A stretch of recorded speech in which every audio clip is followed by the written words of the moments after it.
الله أكبر الله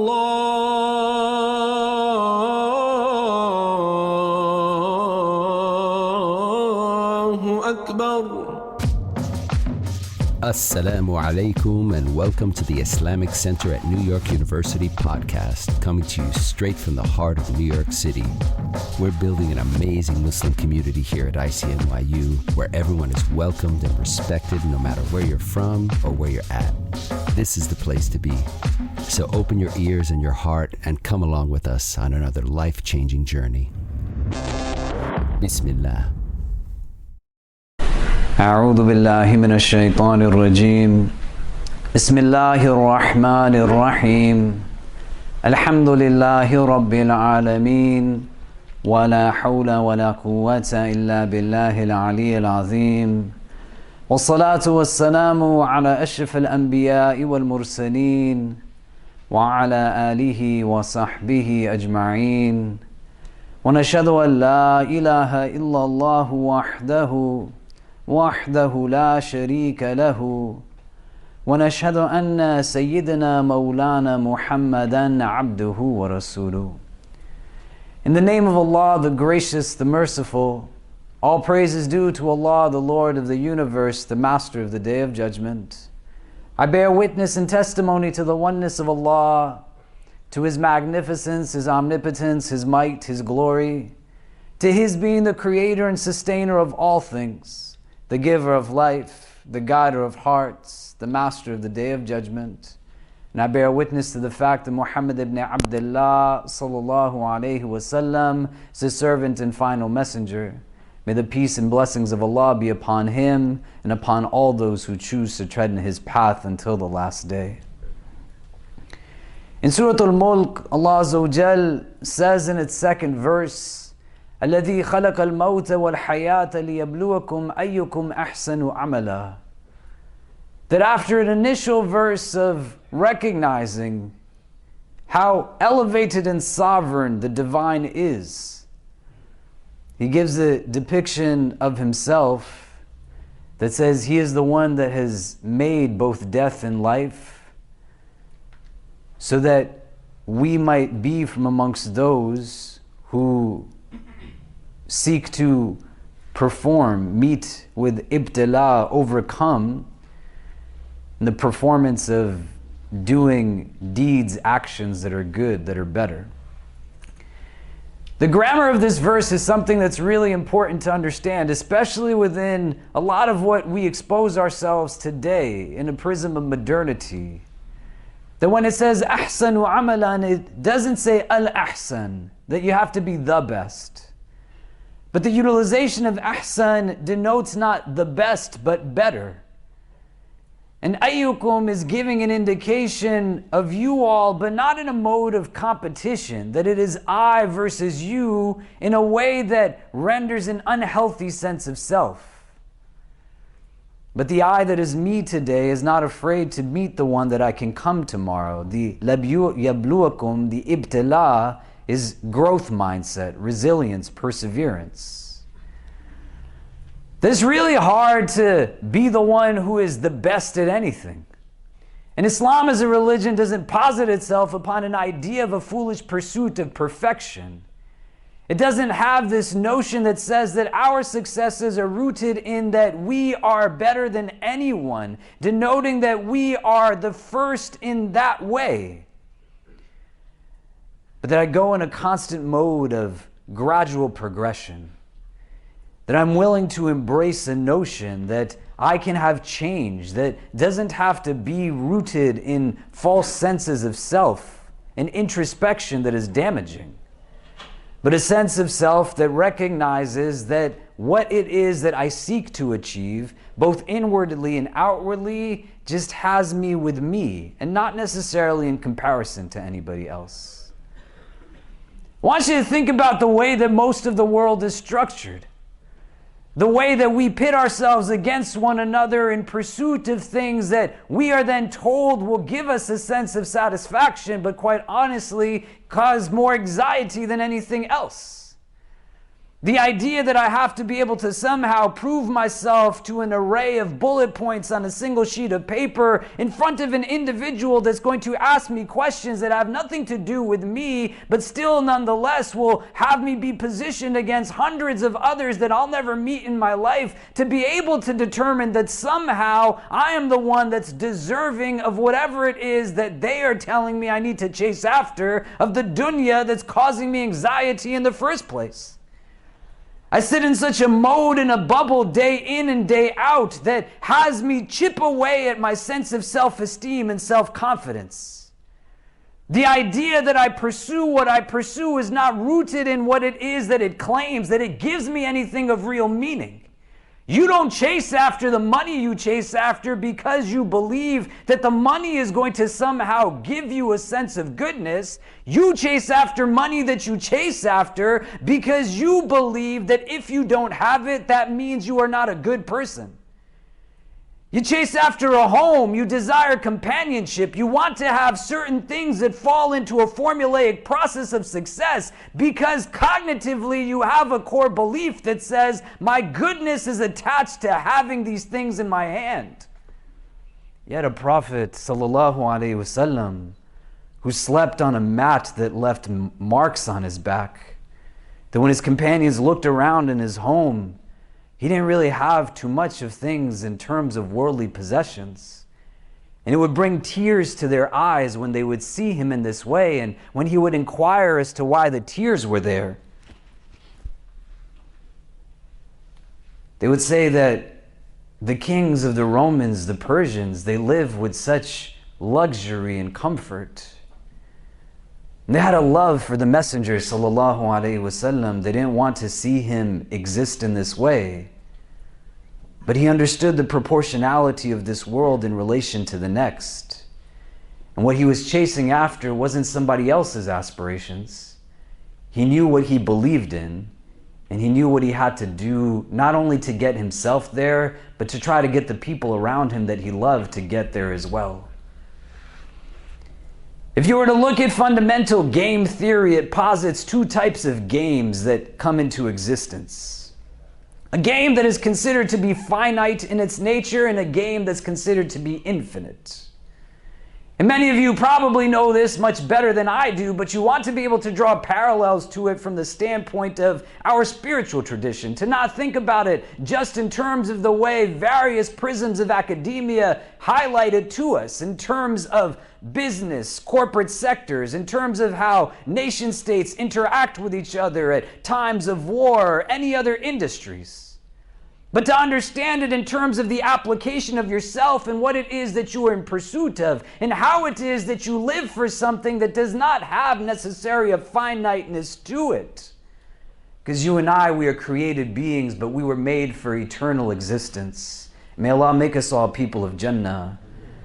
And so the idea is that you don't have to live in a bubble or a box that you're most definitely bigger than. To be able to tell yourself that your goodness is only achieved when you have things that a lot of the people in the world don't actually have those things. And they still have contentment, they still have balance. And there's a lot of people who do have those things, but it's not the source of their contentment in the ways that we might think that it's the source of their contentment. A finite game is one that is defined as something that has allocated rules to it. One of the best examples that you can utilize, whether you are somebody who is into it or not, is to just think about any professional sport or any level of athletic endeavor, whether it's from elementary, middle, high school, collegiate, or professional, that would give you an indication of how this part of it actually functions. If I was to play a basketball game, there's 5 people against 5 people. There's a set amount of time. There's rules. There's injunctions that if you don't follow them, you will be fouled in some capacity. And at the end of it, when time is done, somebody has clearly won and somebody has clearly lost. That's the way we see the world quite often. That there's somehow just a written process, and that I have this very short-sighted perspective on how things function. I create rules for myself that are based in what? That if I have money, it means I will be happy.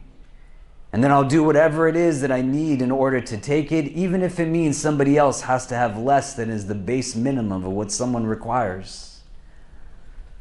An infinite game in comparison is one that is not played to render a victor as such, for somebody to be deemed number one.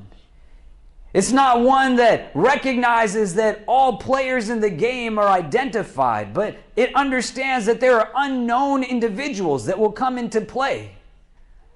It's not something that has a designated time period, but it knows that there are things that will continue, and the idea is to not just simply win and move on to the next competition where you win, but the idea is to be able to sustain yourself, to be able to be a part of the process, that you don't exist in such a way where you render competition in this unhealthy mode that says, my existence is simply to compare myself to everybody else. But I'm able to just keep going and let people be who they are and let me be who I am and not be afraid to be the person that I can become tomorrow.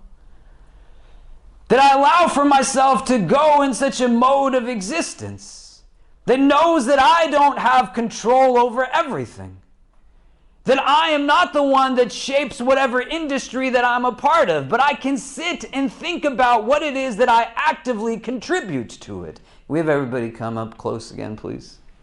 If you can move up, there's going to be still a lot of people trickling in. And this is what this verse of Surah Al-Mulk is telling us. الَّذِي خَلَقَ الْمَوْتَ وَالْحَيَاةَ لِيَبْلُوَكُمْ أَيُّكُمْ أَحْسَنُ عَمَلًا. That Allah is the one that has created death and life. He is the one, Azza wa Jal, that is able to make things from nothing. But the premise that is there and attaching it to actions and deeds is to give us an insight that the culmination of acts is not just its performance in a worldly sense, but there's going to come a hereafter, an eternal existence, literally a place that is infinite in the way that it goes. You can't fathom forever because you've not experienced it, but it's there. And the notion is that you are just trying to do the best of what you can do. That's why the grammar says better, and it doesn't designate that there's going to be one person who gets it right all of the time, always. Introspection is not rooted always in things that are healthy. You can have false senses of self that are rooted in delusional understandings of the self. A society that constantly tells you to compare yourself to other people. What does it do to you? A false sense of grandeur that renders a superiority that is not healthy, that is rooted in a comparison that says, I'm better than every other person around me. May Allah protect us from this arrogance. You are beautiful, but it doesn't mean that the people around you are also not beautiful. That you have strengths and others have strengths. There is goodness to you and there is goodness in others. The other end of the spectrum is an introspection that is rooted in an alternating reality of the self. An inferiority introspection. One that is rooted in a delusional sense of insignificance. There's nothing good in me. Everybody is better than me. I have nothing to offer. I don't deserve to be where I'm sitting right now. How did I end up in this place?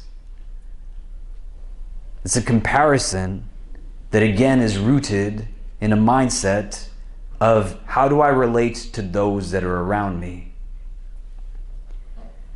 What our tradition is rooted is neither of these delusional senses of self, but is more about an introspection that is interiority, that you are just looking within, and that you are not afraid to take a gander at what it is that you have going on in the world inside of you. to take moments to rest, to be able to understand that the output and productivity that comes from the ability to have deeds that are qualified in a mode of husn, beauty, is rooted in the inward components to the performance of them, not just the action itself. Why do you chase after the things you chase after? Do you ever really think about it? Do you ever get to a place where you can assess for yourself, what does real goodness mean to me? That degree that you got, that's amazing. You don't have to undermine it. That job that you have, that's a beautiful thing. Also not a problem. It's not what makes you good, though. It's not where you want to only render improvement. If you've ever gone into a bookstore, which you'd be surprised how many people do not go into bookstores anymore. And if you don't, you should. Reading is a good thing. You can find sections of all different kinds. But these problematic comparative modes of existence, they have us engage in a genre that can be something that is quite beneficial, but you want to think about its presence in relation to the absence of things. There are thousands of self-help books written each and every day. How do I become better at X, Y, or Z? There's no bookstore that has a section that teaches you how to help other people. There's no texts that are written that you can pick up, and there's an entire section allocated within that store that says, this is how you can go and be a source of light for somebody else. This is how you take that skill. This is how you take that degree. This is how you take that wealth. This is how you take that network. This is how you take everything that you have accrued. And then you go and be a means of hope for others. Never the reason that somebody might dread it.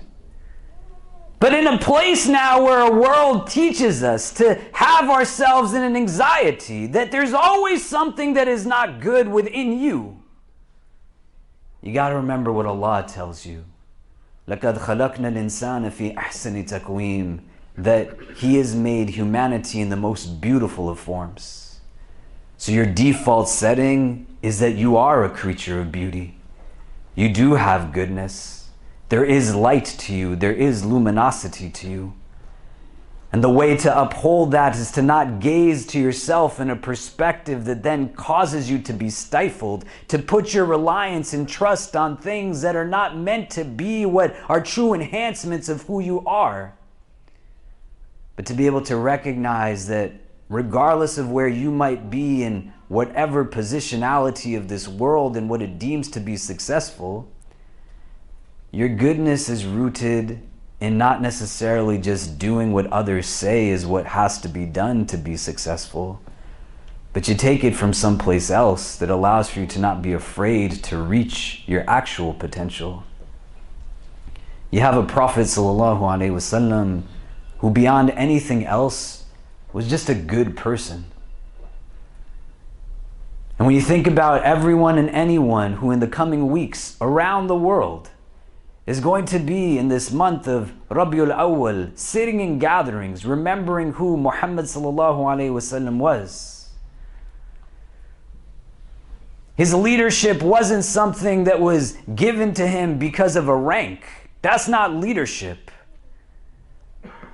His authority wasn't something that was defined just because he went through an upward mobile hierarchy that just designated power to him. His life was not just in pursuit of seeking validation of who it was that he was, but he allowed for himself to know who he was by being in a place where he was comfortable with others being who they were as well. If you don't take a pause to sometimes sit and think about what does it all mean and what is it that you are seeking, and how the idea is to not engage in actions that are at a face value self-serving, but in reality not serving the self, but they're just chipping away at your sense of confidence, your sense of self-esteem. And you take from a man, sallallahu alaihi wasallam, who was of balance, of contentment, who had difficulty, who had tragedy, who buried most of his children alive, outlived them. What a hard thing to experience. Who was impacted at the loss of his wife Khadija radiallahu ta'ala anha and his uncle Abu Talib, so much so that the historians of the prophetic biography deem that year after those tragedies take place to be a year of grief, a year of depression, because of what it did to our messenger sallallahu alaihi wasallam. He wasn't doing what he did to win. He wasn't doing what he did because he was in competition with anybody else. He wasn't doing what he did because he wanted to say that I am the best, I am number one. He was just doing what he did because he knew it was the right thing to do. He was moving forward on the trajectory that he moved forward upon and encouraged others to move forward in that way as well, so that they didn't have to be shackled by some of what it was that confined so many of us even till today in terms of deeming for ourselves what goodness actually is. Why are you not a good person if you are unmarried? Why are you not a good person if you won't get into med school? May Allah make all of you who are studying to be doctors get into med school. I don't want to deal with your parents yelling at me. Let them yell at you. But why are you a bad person? Why are you not a good person if you don't have children, you don't have a house? And the other end of that question is important to ask yourself. Why do having those things make you good? To the extent then that they create a metric of assessment to say that somebody who does not have it, that means that I'm somehow better than they are. The distinguishing factor in our tradition is not any of these things. It's just how you use your time, the acts that you put into this world, the light that you are sharing with others, the goodness that you give of yourself. That's what it comes down to. If you are an elder in this room, and not elder in the sense that you started coming here when you were much younger and you still think in your head that you are that young, you're not. You have a responsibility to turn to the younger people who are inheriting a world that is so deeply laden in a technology that has kept them from understanding how to actually interact with others in meaningful ways, that you can shake them out of it and say that, hey, it's okay for you to actually go and be confident in yourself. You don't need to be the person standing on this side of the Jama'ah to be able to tell people insight. All of you have something to teach. And you turn to somebody who has inherited now something that they never asked for, a world that was distinct from where you were when you were growing up. We had a young man in our community, a student, just a week ago by the name of Shahir, who got into a car accident that was quite difficult. May Allah grant him ease and shifa. And we're going to be raising some funds to help him get through what it is, and we'll share that with you over the weekend. And I know that this community is going to step up the way that we always step up to help those when they need our support, especially when it's one of our own. When we were aware of what happened to him, his car had smoke coming from the back and then flames started to light up. He was driving through streets of New Jersey that were not well lit, and the car lost control and he went down a cliff. It then rolled over multiple times until it somehow, subhanallah, landed on the wheels. He got out of it and sought to put the water out. In his own story, he said that that car was his elder brother's, who, subhanallah, had passed away 2 years before. And it meant so much to their family in terms of its sentimental value. We couldn't put the fire out, the flames just engulfed the whole thing. And then he had to go to the hospital because he got burned from the fire. May Allah grant him ease. And we made dua for him. People expressed whatever they did over various text messages and WhatsApp groups. And then I went to see him, and there was 4 young men from this community who also came to see me with him. And why I share this with you is because going forward, there should be an endless line of people that want to go and see somebody when they're in that situation. And I'm not faulting anybody, because when I sat down with others who over the course of however many of the last not just weeks or months or years said that my friends know that this person died in my family, my friends know that this person is sick in the hospital, my friends know that these things are going on, why is it that they're not asking me about it? Why aren't they checking in on me? Why aren't they reaching out to me? I'm going to tell you that one of the reasons, not the only reason, is that nobody has ever taught you how to do it. But this is the time that you remember who your teacher is, sallallahu alaihi wasallam, who you take instructions from. It's not the time to leave people by themselves. It's not the time to justify an absence of being able to engage people, right? Literally, our tradition teaches us Iyadatul murid haqq al-muslim ala al-muslim, that the visiting of the sick is a right that a Muslim has on a Muslim. Where did it get lost? In the midst of the pursuit of some worldly sense of success that teaches you to either hate yourself or hate others and take whatever dollar you can, regardless of where it is you're taking it from, of the many consequences of that, or that people that need us are getting left behind. And so if you are an elder person in this room, you turn to a younger person and you recognize that most of what it is that they're taking their lessons from are a piece of hardware that exists in their hand that just gives them information in 10-second sound bites. And nobody's saying to them, this is how you are a good person. This is how you engage a world that quite heavily is filled with heaviness. This is how you go and greet those that you know and those that you don't know. This is how you fill the world with deeds that are hasin. Each one of you has something to teach somebody. And each one of you has something that you can learn as well. That change has to come from within. You start with a default understanding of yourself that you deserve where you are to be. There are no mistakes and no absence of meanings in God's plan. He created you with a purpose. And it wasn't to just be in pursuit of things that give you a false sense of fulfillment. And once you can recognize what it is that you are made of and what it is that you are built upon, you're going to be able to go and do things that you couldn't even imagine, that don't have to be at levels of grandeur. You don't have to build buildings or build companies or build this or build that.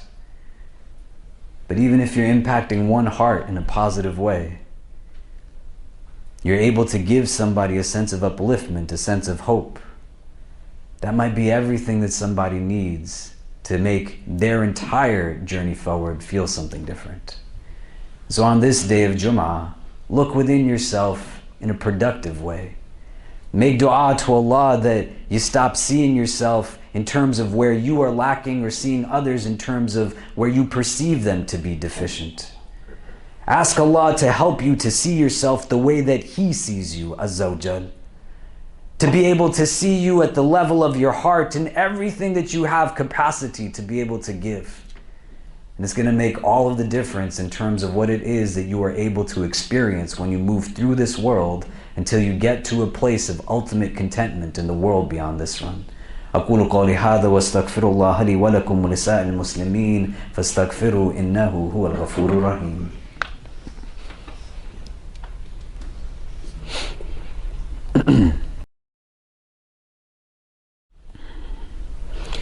إن الحمد لله نحمده ونستعينه ونستغفره ونؤمن به ونتوكل عليه ونعوذ بالله من شرور أنفسنا ومن سيئات أعمالنا من يهده الله تعالى فلا مضل له ومن يضلل فلا هادي له ونشهد أن لا إله إلا الله وحده لا شريك له ونشهد أن سيدنا مولانا محمدا عبده ورسول. One of the secrets of contentment is just service of others. That's truth. You just got to decide what you're going to do with it. And so you make commitment that you actually become part of something that makes you want to sacrifice for the sake of its success. That you're willing to give up time to inconvenience yourself because you're working towards something that's bigger. Inshallah ta'ala, the benefit that can be rendered through you, as well as the benefit that you will gain from it, is something that will be undeniable. Today, after the Jumu'ah prayer, there's a brother who's going to be taking his Shahada. So if you can be a part of that, inshallah. We're also going to have lunch for the community and anything that you're able to offer during that time. As I said in the khutbah, the first part, go find people that you've never met before. Talk to them, not just the people you know. Look for those who are sitting by themselves or those that you could engage. If you're a younger person and somebody older comes to talk to you, don't be creeped out. Unless they're being creepy, then let me know. But we benefit from a community not by just being individuals sitting in a room together and despite being in close proximity still being separate. We only benefit from a community where we in meaningful ways are able to come together. And what sometimes separates us is not somebody else's treatment of us, but how we see and treat ourselves. We can't benefit from the blessing that is uniquely you if you don't think you actually have something to offer. And you break that down by removing that problematic prism that this world seeks to impose upon you, that says that you're in a fight with everybody else to somehow get to some place of victory, that at the end of the day, when you get there, it's just the next thing you got to take on as well. And so just do what it is that you're able to do. That's what Allah wants from each one of us. And we have a God that looks for a reason to accept from us, not look for a reason to push us away. Inna Allah wa malaikatahu yusalluna ala nabi ya ayyuha alladhina amanu sallu alayhi wa sallimu taslima. Allahumma salli wa sallim wa barik ala Sayyidina Muhammad fil awwaleen wa fil akhirin. Allahumma salli wa sallim wa barik ala Sayyidina Muhammad وعلى آله وصحبه وبارك وسلم يا أرحم الراحمين. اللهم إنك عفو كريم تحب العفو فاعف عنا. يا مقلب القلوب ثبت قلوبنا على دينك. اللهم اجعلنا من المخلصين. اللهم اجعلنا من المخلصين. اللهم اجعلنا من المخلصين. We begin this supplication in your name, Ya Allah, and beseech you to send your choicest salutations upon your most beloved, sallallahu ta'ala alayhi wasallam. We ask that you shower your infinite mercy upon this gathering, granting each and every one who is present herein and our loved ones only the best in this world and the best in the next. We ask, Ya Allah, that if all of us are meant to be together only at this time, at this place, whether we are young or old, male or female, regardless of our race, our ethnicity, our social class, our country of origin, our cultural heritage, whether we are Muslim or come from a different walk of life, Ya Rabbi, if our individual hearts are meant to be in the presence of all other hearts that are gathered here, only at this time, at this place, then gather us all together again in the best of places in the world beyond this one. Increase us, Ya Allah, in all that is good. Increase us in courage, compassion, and confidence. Protect us from affliction, anxiety, and anguish. Remove from our hearts any feelings of bitterness, jealousy, animosity, or envy towards any of your creation. Grant us hearts that are filled with understanding and hope. Hearts that are drawn towards things of real goodness and beauty. Hearts that find themselves deep in your remembrance. For indeed in your remembrance do hearts find rest. We ask, Ya Allah, that for all those who are facing any affliction, difficulty in our community and beyond, that you send to them the best of supporters and helpers and make us a means of benefit for your creation. We ask, Ya Allah, that for those who are longing for friendship, companionship of any kind, that you send to them those who will be from amongst the best of their friends and companions, that you arrange their hearts with hearts that are gentle and tender, and you give them a bond that exists throughout every day in this world, leading them to a place together in the best of places in the world beyond this one. We ask, Ya Allah, that for all those who are in a place where the openings come and they have the opportunity to choose what is good and right, that you make us always those who choose what is good and right, that we think before we act, that you make us those who make decisions through our hearts and never at their expense, and that when we make mistakes and we forget, grant us the tawfiq to understand that we can always turn back to you, that you are there for us, closer to us than our own jugular veins. Make us those who recognize and feel the presence of your mercy, your love, every day that we traverse through this world. Protect us always from hearts that are not humble, tongues that are not wise, and eyes that have forgotten how to cry. Forgive us for our shortcomings and guide and bless us all. ربنا تقبل منا إنك أنت السميع العليم وتب علينا يا مولانا إنك أنت التواب الرحيم وصلى الله تعالى على خير خلقه محمد وآله وصحبه أجمعين برحمتك يا أرحم الراحمين وأقيموا الصلاة. We hope you enjoyed our podcast. If you're inspired by the work that we're doing at the IC and want to help keep it going, subscribe to our podcasts, follow us on social media, donate to help support us at ICNYU.org, and most importantly, keep us in your continued du'as. Until next time, inshallah. Assalamu alaikum.